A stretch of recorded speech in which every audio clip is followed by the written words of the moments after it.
3/4 mil by March. Anybody got a problem with that? I do, motherfucker. Did you say anybody? I'd like the floor. Man, if I was a criminal, I would, knowing Batman's around crashing through windows, I would never have a meeting in a room where there's windows anymore. We'd be having in closets and basements. I want to see that one window that won't break and Batman bumps into it. Yeah. Shit. Is that Batman? Yeah, he's just looking, he's just swinging. You know, I'm the knight. You looking at? he does his research. Yeah, he does.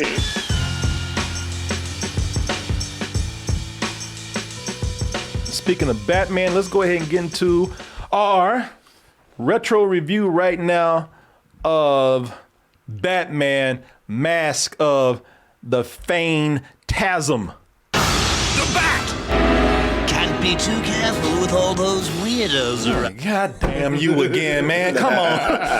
Can I just do one movie without your ass showing up? Of Your course silly not. ass. You love me, and I love you, and you love me, Bats. Where you go, I go. All right, shit, fuck. Yeah, people, Batman Mask of the Phantasm, which was a box office bomb, came out in 1993. I actually saw this in the theater. Took my nephews to go see this. I'm a nephew and his friend. How long ago was that? Well, my nephew's a doctor now. And some people say it's all because he went to go see Batman. Sure. Yes. Gave him the inspiration that he needs. People say this is one of the best written Batman movies out there. This is one that explores sides of Batman that no other Batman movie has dared to explore, and yet it did nothing at the box office. This one's doing something that this new Batman movie that's coming out, the Matt Reeves movie, at least at this time that we're recording this, is doing something that a lot of people are praising it for. And this movie did it too. So this was more of a gangster film. This is more the detective side of Batman. This is not him dealing with a bunch of the crazy criminals or, going to space or something like that and dealing with dimensions. This one actually talks about what it deals with is that there are a lot of gangsters now that ended up dying. And not at the hands of other gangsters, but at the hands of Batman, the guy who always leaves criminals tied up upside down, always turns them into Arkham of the police. His whole thing is that he never kills. Except it's not Batman. It's a new character called the Phantasm. If you were a fan of the show, at least at the beginning of the movie right here, they laid it on thick, man. They took everything that made that show so cool, like the atmosphere, the aesthetic, and that music, boy. They bump, man. That music, like if you into the Batman, Batman the animated series, and you like that score, oh shit, they gave Batman the royal treatment right here.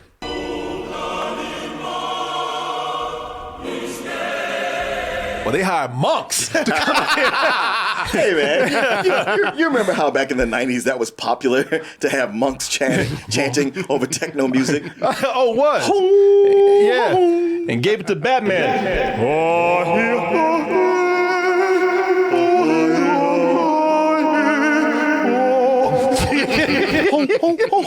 Yeah, man. Batman, they gave Batman the royal treatment. Gave him those monks, boy.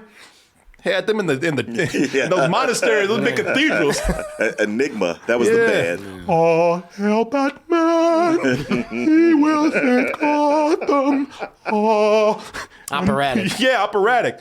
And it looked cool, man. The art style that, now that we've given it the CG treatment and you got to see that city that you saw in the opening of the credits and all the episodes, you got to see it brought to bigger life right here. So, it was, this is a good start, man. Good start with this. And of course, they immediately jump into Batman doing his thing. Classic Batman moment, man. 3/4 mil by March. Anybody got a problem with that? I do, motherfucker. Did you say anybody?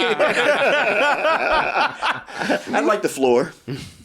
Man, if I was a criminal, I would, knowing Batman's around crashing through windows, I would never have a meeting in a room where there's windows anymore. We'd be having it in closets and basements. Do it in the day, too. And during the day. Is that because the sky is red? No, that's night. Oh, that's at night.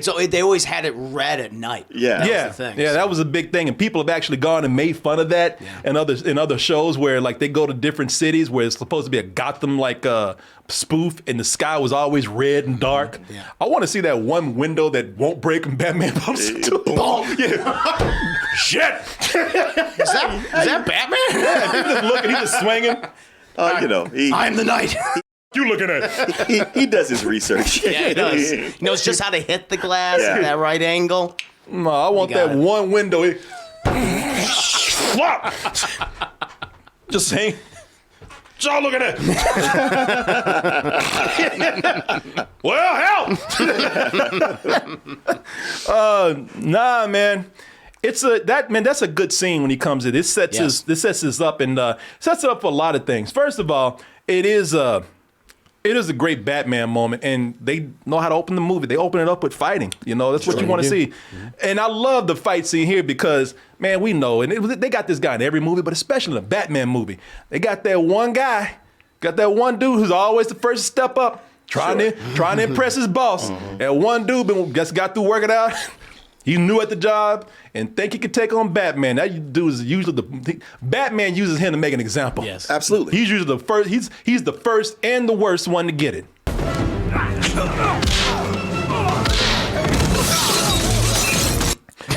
That one guy, I'm protecting the money. Yeah, see, that one dude's like, he knows his priorities. Got that one dude thinks he could take on Batman, and then they got that other dude who he just don't know when to get out the way. Because he think he insists on using that gun. That gun ain't doing no good. No.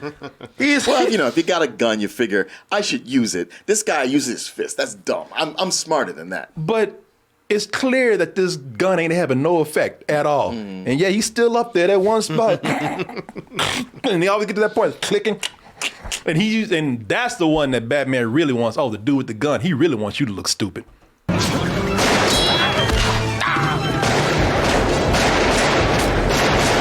Stop. This is when it at least it's time to try another angle.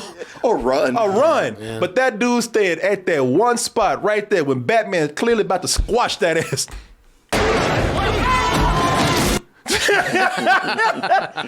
Batman really hates that dude. The dude that tries to use a gun and don't want to get out the way, because when nobody's looking, Batman will pull some little petty shit. Hey, I might not kill, but I'll kick a motherfucker down.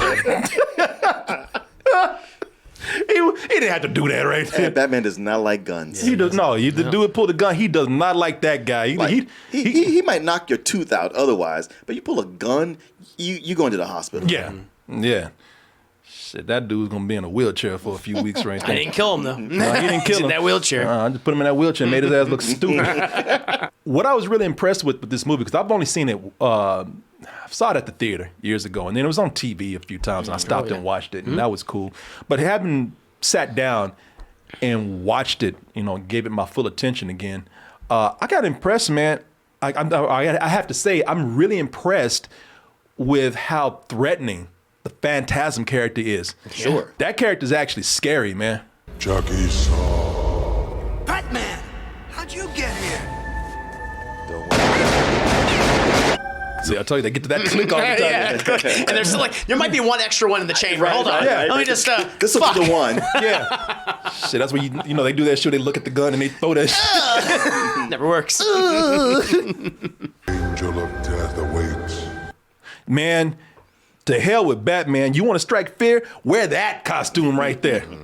You know, that whole effect coming in with the smoke, Sure. the deep voice, that mask is frightening, man. I thought, damn, that's a really scary character right there. Yeah, And Batman can learn a thing or two. no, he That's could, right. especially when his ass gets beat by Phantasm. Like when they go toe to toe, it's also it adds to the threatening feel that this dude can actually tangle with Batman and probably beat the shit out of him. hey. I know you here. Yeah, that Phantasm, like, yeah, how you like it when you pull that shit out? Yeah, teleporting, yeah. Yeah. So that's what that feels like. Yeah, because Batman's quick to pull a smoke bomb out on somebody. All the time. Yeah, it must be he learned it from this. Yeah. He's like, these smoke bombs are effective. I gotta get some of that. Yeah, how you like it now? God damn it.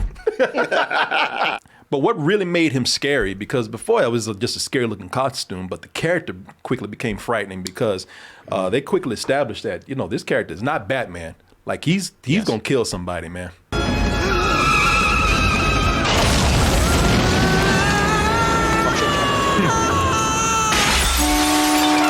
Now, at first, you're not sure. You think that might be like some Fast and Furious thing going on there with the dude that just, he landed, maybe he got out the car. But I'm going to tell you something. In these kind of movies, if you crash land and that horn is going, that means you're dead. Yeah, right, In movies, that means your body's leaning up against leaning on the horn, yeah. And so when I heard that, I was like, yeah, this dude is gone, man. Shit. Even Batman like, God damn. He's like, did I do that? You're scared of me. Oops. Nope. Not me. For a detective, he can be dumb sometimes, man. Just standing there on the ledge where everybody can see him. Those people are out there pointing at that card, and until they point at him, they're like, oh shit, that's right, I am. No. Run, bitch.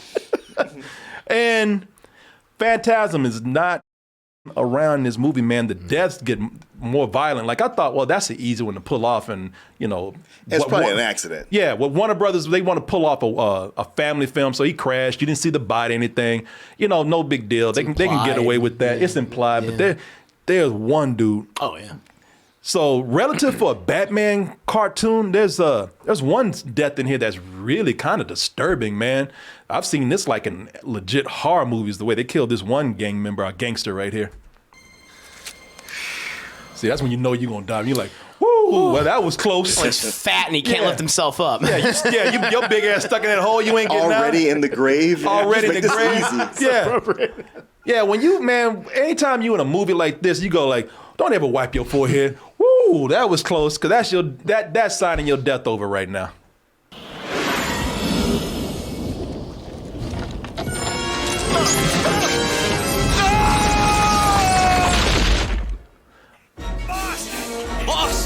Yeah, y'all can stop running. Y'all can walk there. Y'all ain't got no boss no more.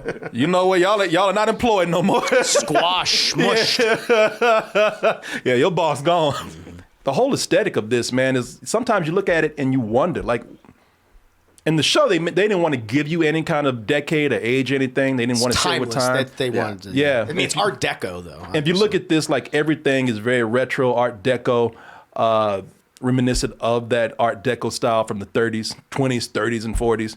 So, this actually went in and just kind of upped the game on that whole art aesthetic that they had for the show, which I thought was really cool with this. And now they're able to tell these stories that are more like the serials and radio shows and the old TV shows from back in the day, man. And they're incorporating more of that instead of more of a comic book thing going on. Much so.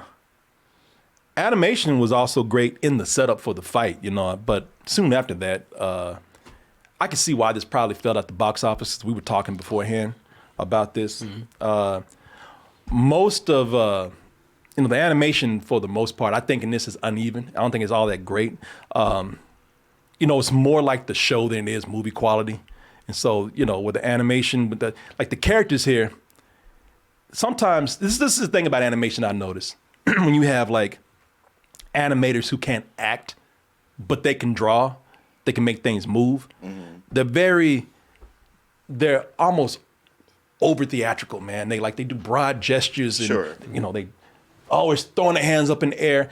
The best character animators are animators who can act, not animators who just make things move.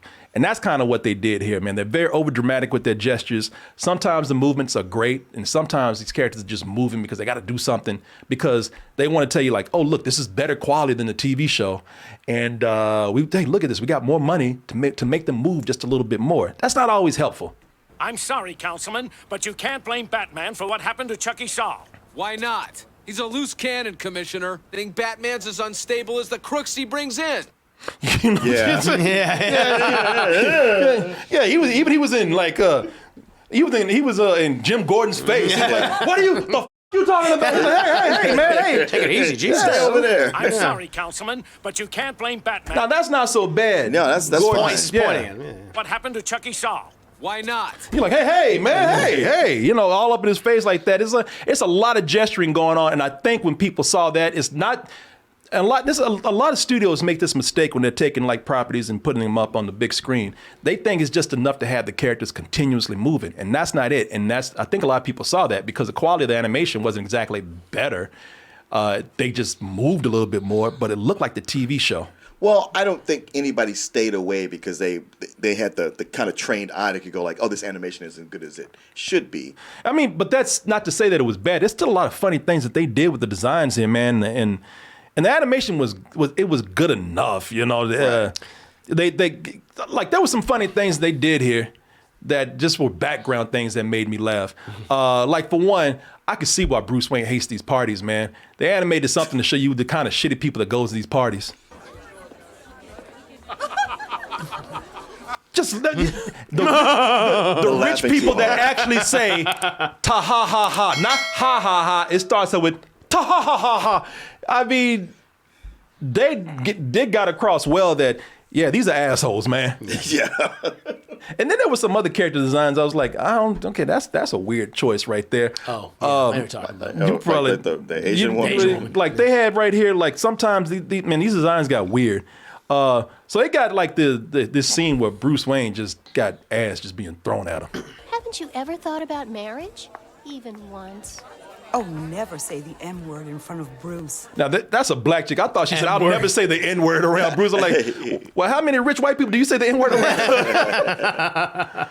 Like she just walks into every white party. What's up, my nigga? But you, Bruce, I'll never say the N word around you because you're cool. I mean, unless you want me to embarrass. It's not her that I'm worried about. I'm looking at this Asian chick. I was like, damn, did you have to do this Asian girl like that? They got it. She's so Asian that she can't even open her eyes, man. Right. The I word. The I word? Engagement. I'm like, damn, man. I know. Which is weird because the animated series, they have actually a lot of Asian characters They do. featured throughout. And so I don't know why I just made her eyes as black as coal. That was I mean, I can only confusing. assume that because they were on such a tight dedeline, somebody did it and was like, I don't like this, but we'll change it if we have time later, and we don't. Yeah. This is almost. I'm not saying that the movie's racist at all. I'm not saying that, but it sounds like it's a racist decision. Where it's like, you know what? To save time, we don't want to animate any eyeballs or pupils. So it's an Asian chick. She can just keep her eyes real tight the whole time. Right. She don't have to open her eyes at all. She got a little bit of a glint on both, but that's about it. Well, You know what her eyes look like? The Joker redesign. Oh, in I know. The third season. I know. I thought Exactly about that. that. they It's all thinking black. like, hey man, she in here talking about so it's all right to have our eyes closed. I mean, hey, some Asian people look like that, right? Am I right? I'm doing it anyway. Yeah, that stood out to me. Yeah. Rewatching this again. Yeah, I was like, damn, let open eyes a little bit. Ah, man, no. They broke Bruce Wayne down in this, man. I like the way they approach Bruce Wayne and do some things that they don't do in any other movies because they really want to make it action-packed. They want to make him a hero and all that kind of stuff. Because first I was looking at this right here because all them girls are throwing their ass in him right now. And I looked at that and I was like, you know what? Bruce, he wants to have sex with them so bad, but he can't ever get hard because every time he does, his parents start talking about, Bruce, Bruce, what you doing with them skanks? Yeah, we see your nasty ass. You better tell them bitches to go home. Bruce, now be a good boy now. He can't ever have no happiness, man, because he's always hearing his parents talk to him. I always say, man, pussy makes the Batman weak. Yeah. That's why he doesn't indulge. You disappoint us, boy. Think about us. Look at the pearls. Yeah. Every time he about to pull his pants down. Bruce. God damn it. My daddy said I gotta go home. Oh, his dad was dead. Yeah. Yeah, your dad is dead. No, he right here. Yeah, he's disturbed, man. You know, they do some things with Bruce Wayne where the writing excels in this, man. And like I said, they don't do that in a lot of other movies. You know, I think Batman Begins, they came close to doing that, which is good. Batman Begins and this are the only times they really humanize Bruce Wayne. Yeah. And they don't make him psychotic or mopey. It's more like, I am making a conscious decision of what I want to do. And they're going back to like year one. There's a comic year one where it was the year of Batman, you know, his first time going out trying to be a vigilante and He's a figuring hero. himself out, what I need to do. Yeah. Like they go to flashbacks of Batman when he's first starting out. Shit, they start out so early. This is back when he wasn't even Batman. This is back when he's trying to be Spider-Man. Peter Parker behind his head. Hey, man. No. What is all this? Hey, look, you want me to call my lawyer? You need some of these. Hey, that shit's already taken. Find something new, man. Find something different.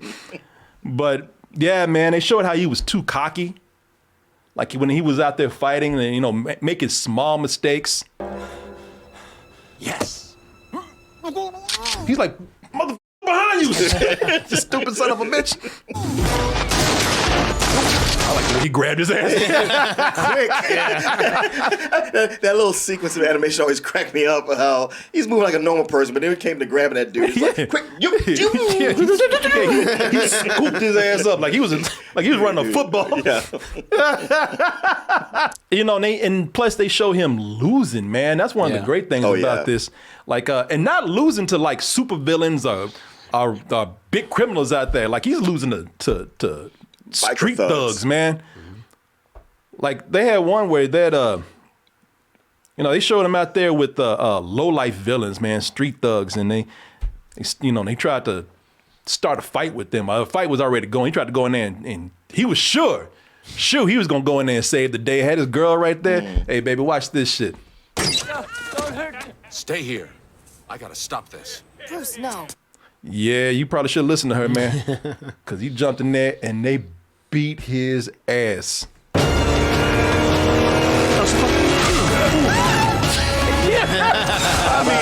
I mean, knocked his ass back. Pick up the box! Pick up the box! They got the money. Yeah, they got away. He didn't do a damn thing. He went in there, got his ass beat, got some broken ribs, and didn't do nothing. And the funny thing about it, even threw a little bit of a hissy fit about it. God, you're all right. I was so frightened. Come on, let me have a look at you. Andrea. Get off me. Bitch, get off me. I would have got him if it wasn't for you. Yeah. Don't touch me. Yeah, he threw a little hissy fit about it. Yeah, he didn't accomplish nothing. And now he's trying to get mad. What it is, he's embarrassed. Tried to show out in front of her and got that ass whooped. It didn't do nothing that day. And by the way, that's Andrea. That's the love interest. That's Andrea Beaumont. Andrea Beaumont. You know, because when this love story is introduced, that is when they really start going in on how disturbed this Batman is. You know, is like he's got problems, man. And you know, it's true that he might be just as sick as some of these people that he's putting away. He might need to be in the asylum himself. You know, and thing is, it happens the moment that he finds happiness. Yeah. Like he's like even they even make fun of him. Like, wow, Bruce, you're smiling. You know, he's found happiness for once in his life. Well, Oh, he laughs.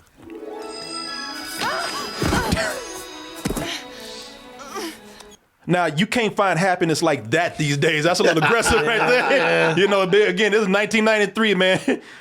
You can't do that today in anything. Shit, even Alfred had to walk away. He's like, you know what, I'm tired of covering for this guy. I need plausible deniability. but she was heavily flirting with him first. Exactly.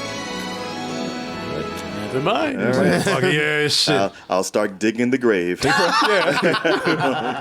But it is different in that it's a one time you get to see a happy Bruce Wayne. Yes. No, that is the one time. But the moment he has that happiness, he freaks out. That's one of the things that I like seeing. He doesn't know how to handle it because he doesn't really want to be a disappointment to his parents. He took this oath to them, his dead parents, and he feels like if I find happiness, then I don't have any goals in life anymore. Nobody's going to be able to do anything. So when she starts, like the moment they hook up, it's almost like he did a hit it and quit it. Like he knocked it out, and now he don't want to take no phone calls. He's freaking out from phone calls. Master Bruce? Alfred, I can't. I don't know. I just don't know. Ouch. I like the way he tried to play that off. He's like, yeah, shit. That shit hurt too. He tried to play that off. He's like, Even the bats won't let him be happy, man. But like that part right there where he's, he don't want to take the phone calls. He don't know what to do with her. And it's only a matter of time before he's out at that graveyard in the rain, talking to a tombstone, losing his mind. Look, I can give money to the city. They can hire more cops. Let someone else take the risk. But it's different now. And a damn thing changed, Bruce. You Batman until we say you ain't Batman. What's interesting about that is how much that's like A Christmas Carol, where he goes to the grave, and later the Joker makes a reference to the Phantasm, comparing him to the Ghost of Christmas Future. Oh yeah. And it's funny because Bruce, like when that thunder comes down, and that's almost like the answer. It's like, no. And he's like, oh, okay. Oh shit. All right, Mama. All right, Dad. I guess I'll just not be happy. I love that line. That's the thing. It's like, I didn't count on being happy.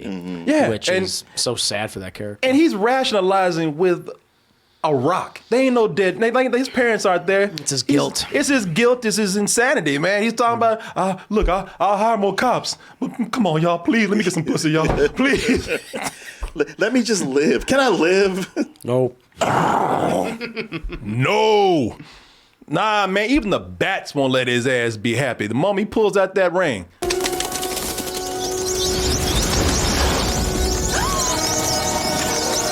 They're like, run, bitch, run, he crazy. Get out. They ain't trying to help him, they trying to help her. Yeah. Bruce, you know your destiny. Where your future, Bruce? What are you doing? Run, girl. He's insane. No, you feel terrible for him, man. Out of all the other movies, man, this is the one where you want Bruce Wayne, you want him to be relaxed, you want him to be happy. And that's why I would tell him to try some diet smoke, man. This is the hey man, it can't bring your parents back. It's not going to ease your guilt, but you know what? You'll be able to relax for just a little bit, man. A little bit. Come on, Bruce. Put the cape away for a little bit. Get some of this strawberry up here.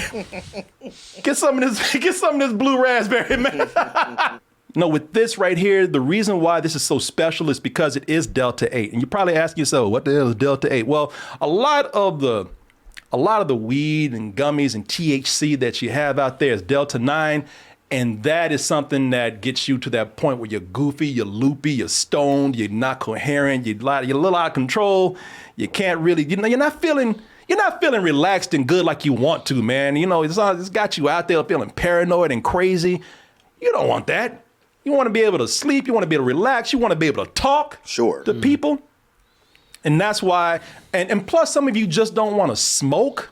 You don't want to inhale all that into your system. So this is a delicious way to actually kick back, relax, and have that mellow feeling without being completely stoned and out your mind.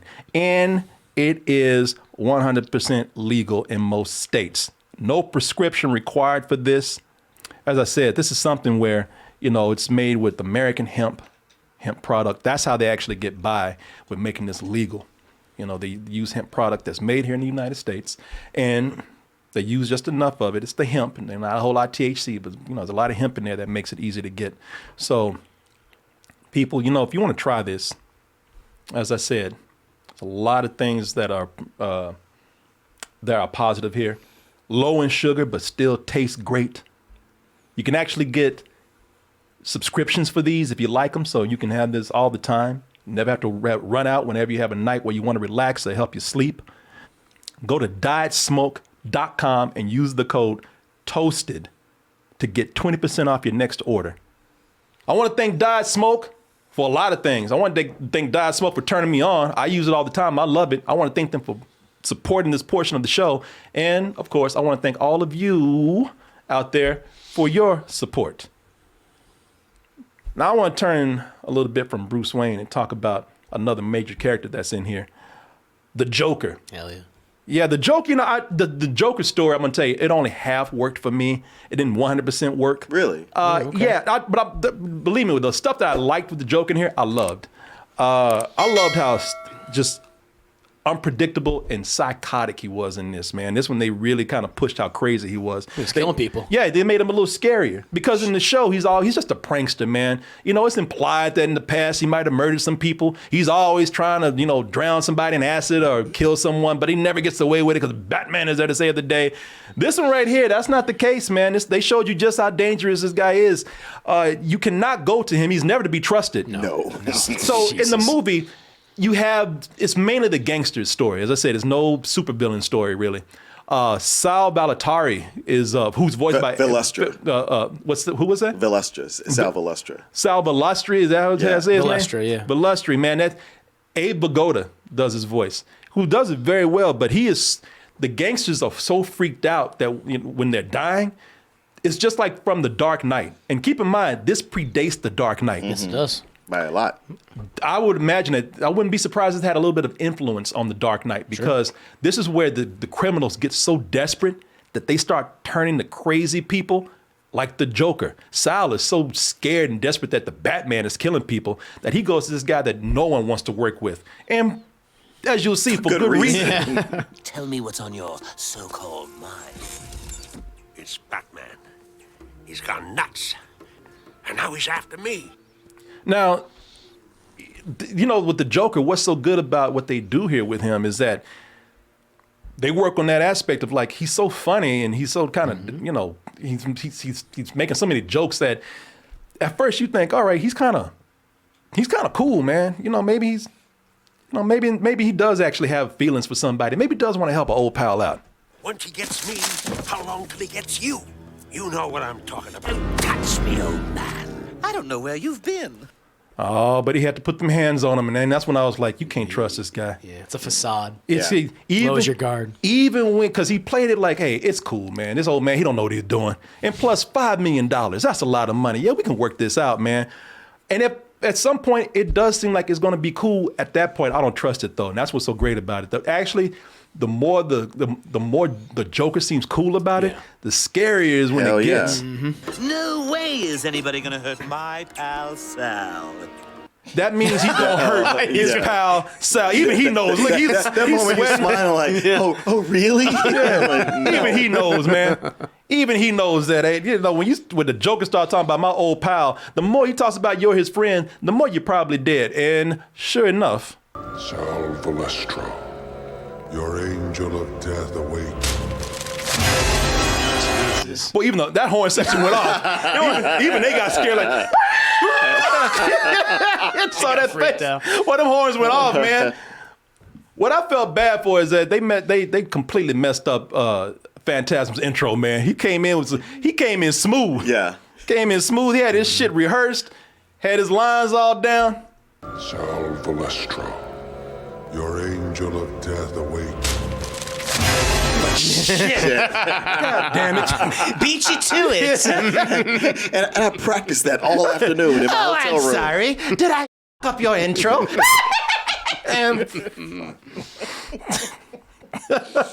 Yeah, that actually got me, man, because I forgot about this. I loved how aggressive the Joker was in this, too. Shit, they had that one scene. I don't know what this dude said to make him fly off the handle, but the Joker threw his ass on the table like he was about to rape him. He sure did. You want to laugh, doesn't it, Arthur?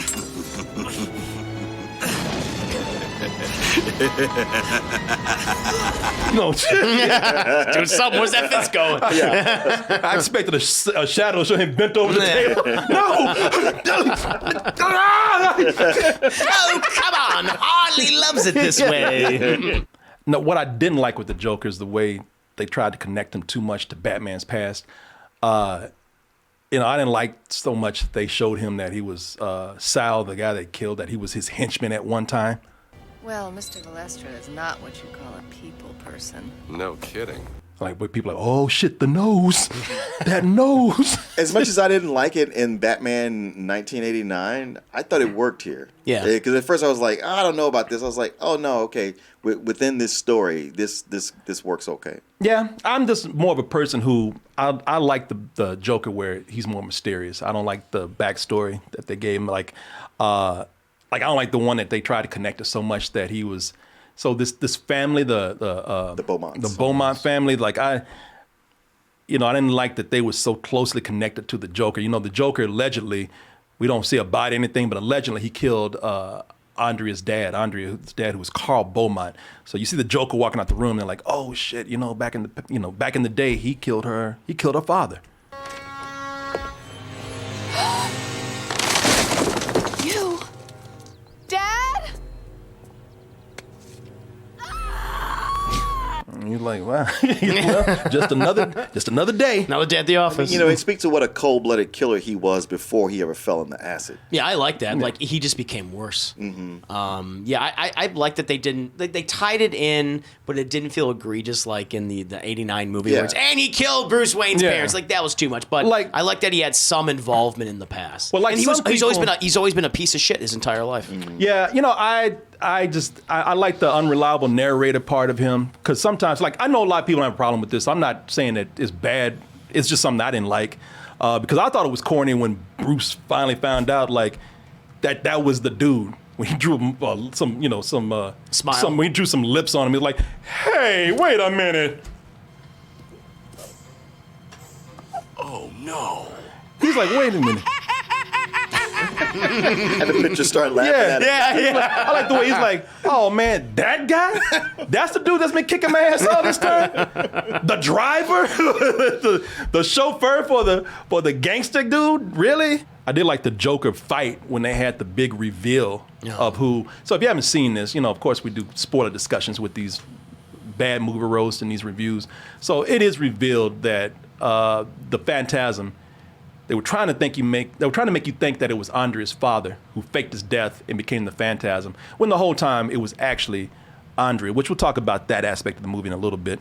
I'm impressed, lady. You're harder to kill than a cockroach on steroids. So you figured it out. You're like, Tired of wearing this thing. Yeah, it was hot anyway. Good. I actually did like that reveal because I didn't see it coming. I know a lot of people might have said they saw it. No, I the first time you watch it, you don't see it coming, because the build is a man's build. Yeah. And plus, you see her flying in after some of the murders already happened, so you're not thinking, oh, she killed somebody, went out, and then came back in again.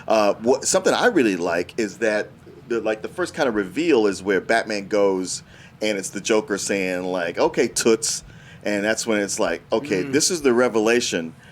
A lesser movie would have kept dragging it out, like making like, but you don't know yet. But at that point, and Batman knows. It's like, all right, we are all on the same page at this point. Yeah, no, it's funny because when she took that cape off, she immediately became hot. Oh, absolutely. She didn't have that man's build no more. That hips, that ass came out. Yeah. That's Bruce Timm and his animators. They love to design their women that way. But, I didn't see this because not only was it a man's build, but they were able to go toe-to-toe with Batman. So I didn't expect it to be this chick right here. They don't just do it with Batman. They show how much of a badass that she really is, because she gets in there when she's like, you know what, this. And she just starts beating the Joker's ass, man, which I thought was pretty hilarious because he got desperate. He got desperate and just started beating ass with a tube of meat. He's like, I thought he was going to pick up that butcher knife, but he just went for the first thing he could grab. Beating her with meat. and that's humiliating to get beat with a big bologna. Not even salami or ham. No, you getting a turkey leg. You getting beat with bologna. I think he did it on purpose. He could have grabbed that cleaver. He's like, nah, I'm gonna beat bologna. I'm gonna eat my meat. Take my meat. A low quality meat. Which just let me know that it's funny because he's been living in this amusement park that's been shut down. This world, it's kind of like a World of the Future World Expo thing. And since he's in it by himself, he just been eating bologna sandwiches all day. Can't afford anything. He ain't got nothing else. He just eating bologna sandwiches. Like he in prison or something. Like he's 8 years old. He got used to it in Arkham. Yeah. There's some some great dialogue in this. Oh God. Yeah, the writing is impeccable. The writing in this is good, man. One of the things I like about it is Alfred. Sassy. Alfred got attitude in this, man. He got fed up. Yeah, Alfred's done with him, man. Alfred has so much attitude in this. I love this. Well, he just said, I'm gonna just start talking back to Bruce, because you know what? I'm tired of him just jumping all over me and doing whatever he wants to do, and I'm sitting up here having to wash his drawers every day. Maybe he comes in, he's covered in blood all the time. Who's taking care of you? I'm the one that's doing it, and you come in here talking shit to me. Oh no, that's not happening no more. You think you know everything about me, don't you? I dive at your bottom. I bloody well ought to, sir. Sir. He put some venom in that, sir. He might as well say, bitch. Tired of this shit. And I mean, got bold enough to where he started making jokes about, he started getting personal. Like he started making jokes about his mental condition. Such rot, sir. Why, you're the very model of sanity. It's like, man, now that wouldn't even call for it.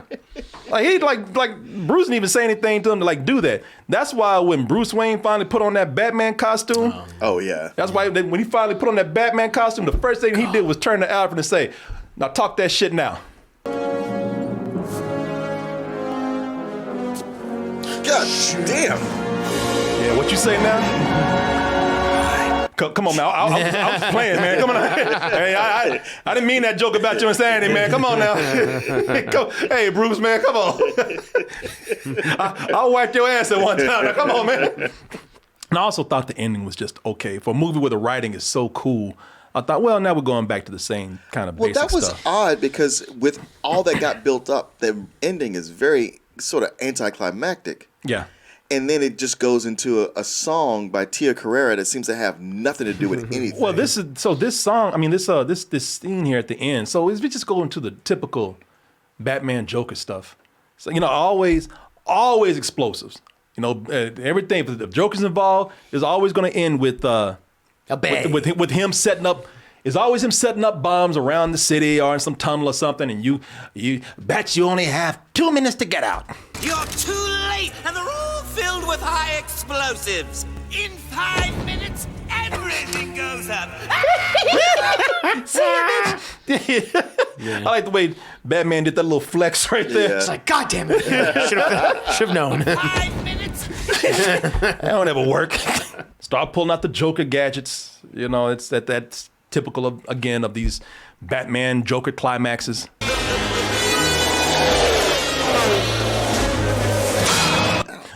Now, I'll tell you this, what I do love, and Batman, like I said, Batman to be a detective and to be fighting the same person over and over again, he's just dumb sometimes.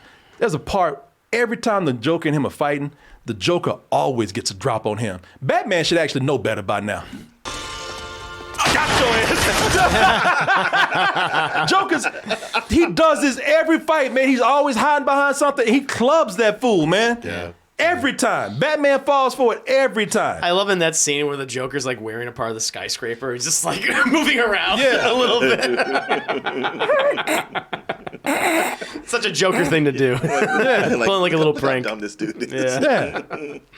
I like that they show blood. Yeah. This, by the way. Also it's just kind of weird the way they ended it, because I mean, we know the Joker's gonna be back, so it's kind of It was just kind of silly to me that they showed the Phantasm taking him away. Well, that was supposed to be the end of the series. Was that supposed to be the end of the series? Well, yeah, they thought the series was going to end, and this was going to be the capper. So the Joker would have gone away and been dead or whatever. And then every time there was a new live action movie, the Warner Brothers studio was like, okay, let's get a new animated series going or another season. Yeah. I kind of like it where, the Joker's never going to die. So, who they fooling trying to take him away? In the DCAU, he does die. Yeah, but it's a comic. They can always bring him back. Mm-hmm. Just right here, her disappearing with him, it was just like, all right, that didn't mean anything to me, because I was like, he'll be back.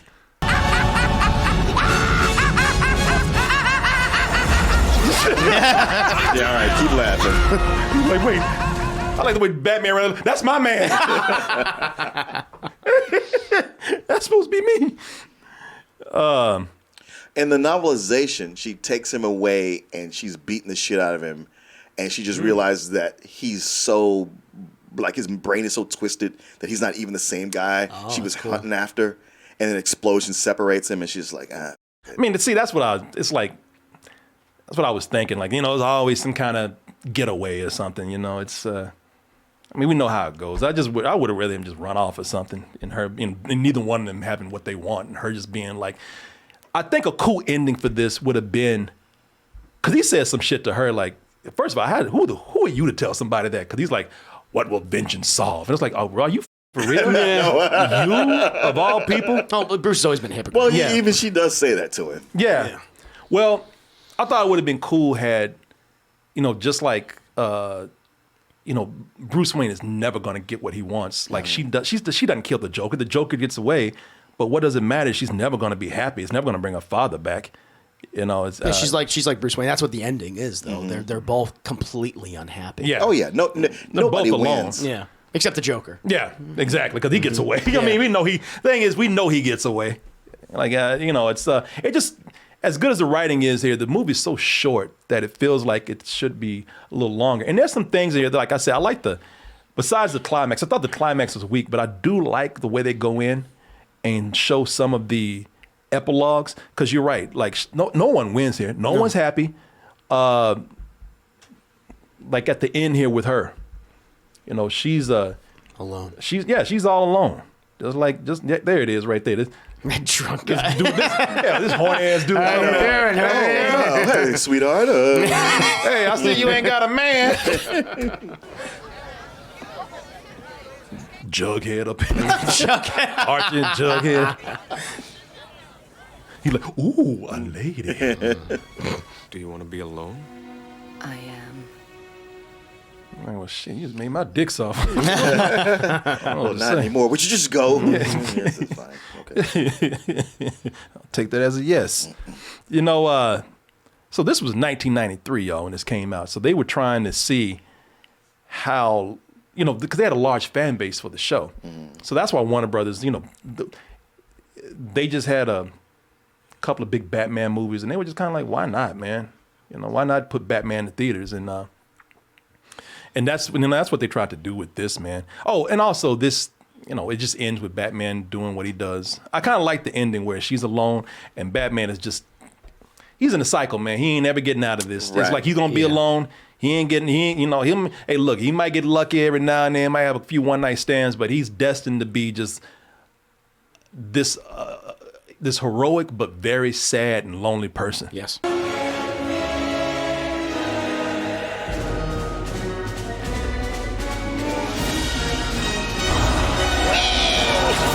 And that animation was really bad right there. But I thought that this was one of the best endings for a Batman movie, because they already set up context where, you see him swinging off into the night, being the heroic Batman that we know, but that's not the case, man. He's going off to just be a lonely dude again. Sure. Like, he's just trapped doing it. He's never gonna please these phantoms of his parents that keep cock blocking him whenever he's trying to get laid, It's his own guilt and his own psychosis that he's constantly fighting against. Yeah. Well, this is even worse, because when he initially met Andrea and they had the romance, there was that chance he could have steered away and had a normal life. Yeah. Okay, that didn't work out. He became Batman.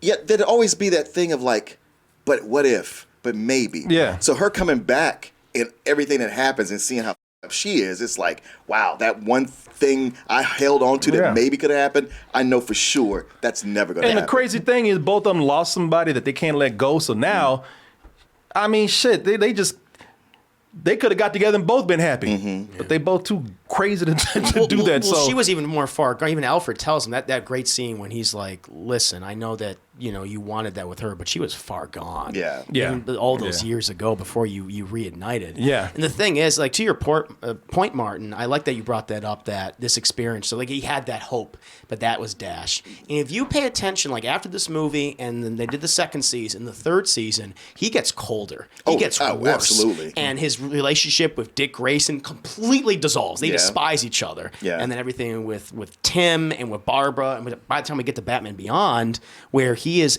a lonely old man who has lost everything. All of his villains are dead, most of them. Alfred's long gone, and he just has this resentment. towards everything in his life. Towards everything. The DCAU Batman is, out of all the adaptations that we've gotten of Batman, is the most tragic. I like that Bruce Timm and all of his people, like that was the end goal with him. Yeah. So when you watch this, man, I think that went over a lot of people's head because, when Batman goes off into the night and that music's playing, that means, oh shit, he's doing the Bat thing. That's a cool thing, man. That's what Batman does. It's like, no, man, you got a crazy person, man. This guy's insane. He'll never be happy, and he'll never get he'll never get the mental help he needs. No. That's true. And it's crazy because this man's a billionaire, but because he's a billionaire, he can afford to fight off any kind of help that he needs. He can indulge in all his... Ain't nobody gonna take his billionaire ass to Arkham where he belongs. As a matter of fact, his therapy is to raise an army of child soldiers. Yes, exactly. Which should not happen. Yeah. He should have done that. So yeah, man, this is I can see why this became such a big cult hit afterwards. Even when I watched it in the theater, I was like, I knew this wasn't gonna be that big. I mean, I'm just looking at it on the screen. I was like, this is just not gonna be that appealing to people to go run out and see it at the theater. But I was also looking at it saying, that's too bad because there's a lot of cool things here. But hey, redeemed itself on video. Yeah, and that's happened with a lot of great movies. A lot of movies that people think of as big hits and classics, and you find out when it was at the box office, it died. But later, it got a second life and a much bigger second life. Yeah. And this is one of those that deserve that. You're right. It's innovative in what it did with Batman on a personal level that hadn't been done until Christopher Nolan got a hold of the franchise. I have a great affection for this movie and what Bruce Timm and Paul Dini and all the people involved with this movie. Yeah, somebody asked me what I would rate it. I mean, given the animation and given the climax that was kind of not as cool as it should have been, but still having some great moments afterwards, I'd give it a high matinee. I really did enjoy it. And I think it's better in pieces than it is as a whole. I mean, those pieces that actually work, they work amazingly. They work again. Just seeing how they're right up there with some of the best Batman movies. Some of the stuff that they did here. Those things really worked, man. I enjoyed it. I mean, I remember enjoying it back in the day when I saw it. Sure. Yeah. Well, I love the bit where with the character Arthur Reeves, where Joker has poisoned him and he can't stop laughing. Oh yeah, and they're trying to calm him down. They give him a sedative. Councilman, if you could just calm down. And he's trying his best. And then Batman walks in and he's like, "Oh no!" Yeah. They had just settled his ass down. Just calmed him down. Yeah. And it's like, I'm done with you. Yeah. Come here. I went from feeling bad for him to man, I kind of want what he has right now. I want a little bit. You don't want that. I'm gonna tell you right now, you don't want that. Don't inject me. Just give me a sniff. Hey, y'all. Everybody keeps talking about what do those Delta gummies make you feel like that diet smoke? I'm trying, for God's sake. There's a relaxing order, Doctor. Like that, man. Get yourself. That doctor's just dumb with him. He's like, I don't know no more. Yeah, shit. Give me a It ain't club. that goddamn funny. Give me a bat. Let me knock this out. I'm done with his ass. I need some help. I'm still. Good shit. It was like a kid that just settled down. They just got his ass quiet. They just got him settled down, man. Everything was good. And then Batman came in and got his ass all riled up again.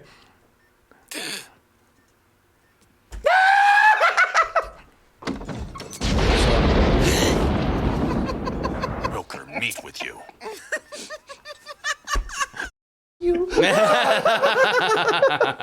Not now. Yeah, he just got him settled down, man. Yeah. I actually felt bad for him. It's disturbing, man. Oh, that's right after that scene where the Joker laid his ass on the table and tried to rape him. Makes you want to laugh, doesn't it? Yeah. Yeah, it's funny because I talk about how the Joker didn't work for me 100%, but the stuff that really worked with the Joker for me was great. Yeah, So yeah, there you go, people. There you go. It was good to be able to come in and reunite myself with this movie and see just how, and I haven't seen it that much in its entirety after watching The Dark Knight. So I saw this, it's an entirety, really soaking it up when I saw it at the theater. So looking at this right here, man, it's like, wow, this really did do a lot of things before those movies did. Oh, absolutely. The animated series did before all those movies. Yeah. He was a detective first before he was a superhero. Somebody said that's Billy's whiteface cameo right there. All that laughing. Yeah, man. Well, there you go, people. Hey, everyone, support our Patreon, which helps us to continue bringing you our live streams, videos, and podcasts while bringing you new content such as exclusive live streams and animated shorts.